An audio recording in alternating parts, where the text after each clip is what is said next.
இப்போ ஒரு தரப்புல இருந்து என்ன சொல்றாங்க அப்படின்னா, இப்போ ஜெயிலர் படத்த வந்து சன் பிக்சர்ஸ் தான் வந்து ப்ரொடியூஸ் பண்ணாங்க.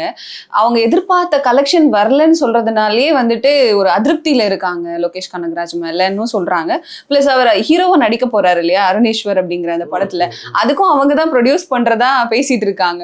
இல்ல அப்படி வர்றதுக்கு வாய்ப்பு இல்லை. ஏன்னா நீங்க டைரக்ஷனா வேணா அவரை வந்து ஒரு படம் வாய்ப்பு கொடுக்காம நிறுத்தலாம். பட் அவரை ஹீரோவா நடிக்கிறதுங்கிறது இன்னைக்கு 2K கிட்ஸ் வந்து லோகேஷ் கனகராஜ்னா அவங்க ஒரு இமேஜ் வச்சுருக்காங்க அவர் மேலே. ஒரு ட்ரை பண்ணி பார்ப்போமே. ஏன்னா முகம் தெரியாத ஒருத்தரை வச்சு ஒரு படத்தை எடுத்து யாருமே உள்ளே வராமல் போகிறதுக்கு முகந்தெரிந்த ஒரு டைரக்டர் அவர். அதுவும் இன்றைக்கி இருக்கிற இந்த தலைமுறை வந்து லோகேஷை ரொம்ப லைக் பண்ணுறாங்க. அப்போ அவரை ஹீரோவை நம்ம லான்ச் பண்ணுவோமே. ஒரு ட்ரை தானே, பெரிய பட்ஜெட்டில் எடுக்க போகிறது இல்லை. அருண் மாதேஸ்வரன்னு ஒரு டைரக்டர் பண்ண போகிறாரு. மிஞ்சி போனால் அந்த படத்துக்கு என்ன ஒரு 25-30 கோடி ரூபாய் செலவு பண்ண போகிறாங்க.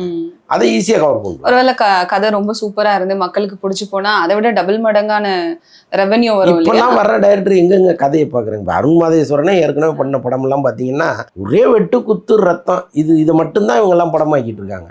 அப்போ லோகேஷை வச்சு மறுபடியும் ஒரு ரத்த கலரியாக ஒரு படம் பண்ண போகிறாரு. அவ்வளோதானே.